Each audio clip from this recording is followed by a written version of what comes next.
नमस्कार दोस्तों, आज हम सुनेंगे सोमवार की व्रत कथा। प्राचीन काल की बात है। एक गांव में एक साहूकार रहता था। साहूकार बहुत धनी था, लेकिन उसकी कोई संतान नहीं थी। साहूकार अपने वंश को लेकर हमेशा चिंतित रहता था। साहूकार भगवान शिव को प्रसन्न करने के लिए सोमवार का व्रत रखता था और व्रत के दौरान भगवान शिव पार्वती की पूजा करता और शाम को शिवलिंग पर दीपक जलाता था। साहूकार की पूजा अर्चना को देखकर एक दिन माता पार्वती ने भगवान शिव से कहा, हे प्रभु, ये साहूकार आपका परम भक्त है। प्रति सोमवार को विधि विधान से आपकी पूजा करता है। मुझे लगता है कि आपको उसकी मनोकामना पूर्ण करनी चाहिए। शिवजी ने पार्वती जी की बात को सुनकर कहा, हे गौरी, ये संसार एक कर्म क्षेत्र है।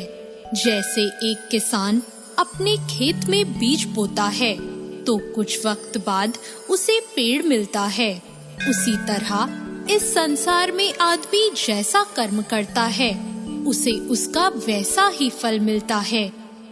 भगवान शिव बोले कि इसके कर्मों में संतान सुख नहीं है, लेकिन माता पार्वती ने भोले भंडारी से दोबारा आग्रह किया और कहा, हे नाथ, फिर भी आप इसकी मनोकामना पूर्ण कर दीजिए।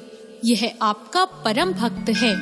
अगर आपने अपने भक्तों की इच्छा को पूर्ण नहीं किया तो वो आपकी पूजा आराधना क्यों करेंगे?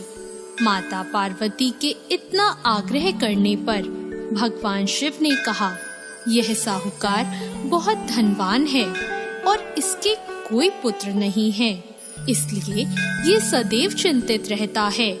लेकिन इसके भाग्य में संतान योग भी नहीं है। लेकिन तुम्हारे आग्रह करने पर मैं इसे पुत्र प्राप्ति का वरदान दे देता हूँ। लेकिन इसका जो पुत्र होगा वो केवल 12 सालों तक ही जीवित रहेगा। फिर एक रात्रि शिवजी ने साहूकार को स्वप्न में दर्शन दिए और कहा कि उसको जल्द ही पुत्र रत्न की प्राप्ति होगी, लेकिन उसका पुत्र दीर्घ आयु नहीं रहेगा, बल्कि केवल 12 वर्ष तक ही जीवित रह पाएगा। यह बात सुनकर साहूकार ना तो प्रसन्न हुआ और ना ज्यादा दुखी हुआ। साहूकार ने इस बात को सुनकर भी पूजा अर्चना जारी रखी और कुछ दिनों बाद साहूकार की पत्नी गर्भवती हो गई और उसने एक सुंदर बालक को जन्म दिया। बालक के जन्म से घर पर हर्षो उल्लास का माहौल था, लेकिन साहूकार खुश नहीं था, क्योंकि उसको पता था कि उसके बालक का यह जीवन केवल 12 वर्ष तक का ही है और उसने किसी को भी यह बात नहीं बताई थी। जब साहूकार का बालक 11 वर्ष का हुआ तो साहूकार की पत्नी ने कहा कि अब इसका विवाह कर देना चाहिए, लेकिन साहूकार ने मना कर दिया और उसे शिक्षा के लिए काशी भेज दिया। साहूकार ने बालक के मामा को बुलाया और पैसे देकर उन्हें बालक के साथ काशी जाने का आदेश दिया। फिर साहूकार ने मामा भांजे से कहा कि वह काशी जाते समय रास्ते में यज्ञ करते हुए और ब्राह्मणों को भोजन कराते हुए ही जाए। दोनों मामा भांजों ने ऐसा ही किया। काशी जाते वक्त जिस रास्ते से मामा भांजे गुजर रहे थे, उसका राजा अपनी पुत्री का विवाह एक ऐसे राजकुमार से करवा रहा था जो कि काना था, यानी उसे एक आंख से दिखता नहीं था। दूल्हे का पिता इस बात से चिंतित था कि अगर दुल्हन पक्ष को यह पता चल गया कि दूल्हा काना है तो राजकुमारी विवाह के लिए मना कर देगी। इसलिए उसने जब साहूकार के पुत्र को देखा तो उसने सोचा कि मैं अपने बालक के स्थान पर तोरण के वक्त इस बालक को बिठा दूंगा और दुल्हन के पक्ष वालों को पता भी नहीं चलेगा। दूल्हे के पिता ने साहूकार के पुत्र को इस बात के लिए राजी किया। इस तरह साहूकार के उस लड़के ने दूल्हे के कपड़े पहने और घोड़ी पर चढ़कर तोरण की रस्म पूरी की। तोरण के बाद फेरों की जब बारी आई तो दूल्हे के पिता ने साहूकार के पुत्र से अनुरोध किया कि वह दुल्हन के साथ फेरे ले और जब विवाह संपन्न हो जाए तो यह बात किसी को ना बताए। मामा भी राजी हो गया और विवाह समारोह भी निपट गया और शादी संपन्न होने के बाद मामा भांजा काशी के लिए प्रस्थान कर गए। परंतु साहूकार के पुत्र ने दुल्हन के कपड़ों पर लिख दिया कि तुम्हारी शादी मुझसे हुई है, लेकिन जिसके साथ तुम जाओगी वह एक आंख वाला आदमी है और मैं काशी में शिक्षा ग्रहण करने जा रहा हूँ। जब राजकुमारी ने यह बात पढ़ी तो उसने राजकुमार के साथ जाने से इनकार कर दिया और अपने पिता से कहा, यह मेरा पति नहीं है, मेरा पति शिक्षा ग्रहण करने काशी गया है। जब सब जगह यह बात फैल गई तो मजबूरी में दूल्हे के पिता को सारी बात बतानी पड़ी और दुल्हन के पिता ने भी अपनी बेटी को भेजने से इनकार कर दिया। इधर मामा भांजे दोनों काशी पहुंच गए और बालक शिक्षा ग्रहण करने लगा और मामा ने यज्ञ कराना भी शुरू कर दिया। जब साहूकार का पुत्र 12 साल का हो गया तो एक दिन वो अपने मामा से बोला कि उसकी तबीयत ठीक नहीं है और वह सोने अंदर जा रहा है। साहूकार का पुत्र अंदर सोने गया और उसकी मृत्यु हो गई।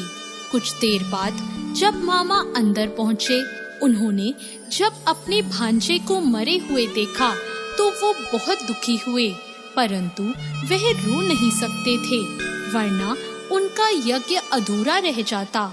इसलिए मामा ने वापस जाकर यज्ञ पूरा किया और ब्राह्मणों का भोजन कराने के बाद मामा अपने मृत भांजे को देखकर रोने लगे। उसी वक्त उसी मार्ग से शिव पार्वती गुजर रहे थे। माता पार्वती ने किसी के रोने की आवाज सुनी तो उन्होंने शिवजी से कहा, हे प्रभु, कोई मनुष्य रो रहा है, चलो उसके दुखों को दूर कर देते हैं। शिव पार्वती मामा के पास गए और उन्होंने जब मृत बालक को देखा तो हैरान हो गए, क्योंकि वह भगवान शिव के आशीर्वाद से जन्मा साहूकार का पुत्र था। माता पार्वती ने कहा, हे नाथ, यह तो साहूकार का पुत्र है जिसको आपने केवल 12 वर्ष तक का जीवन दिया था। पार्वती जी ने मृत बालक को देखा तो उन्हें दया आ गई और उन्होंने शिवजी से कहा, प्रभु, आप इस बालक को जीवन दान दे दीजिए, वरना इसके माता पिता जीते जी मर जाएंगे। माता पार्वती के आग्रह करने पर शिवजी ने उनकी बात मान ली और उसे जीवन दान दे दिया। साहूकार का पुत्र जीवित हो गया और मामा भांजे अपने घर की ओर प्रस्थान के लिए चल दिए। रास्ते में साहूकार का पुत्र उसी शहर से गुजरा जहां उसका विवाह हुआ था। दुल्हन के पिता ने बालक को पहचान लिया और मामा भांजों को लेकर अपने महल आ गए।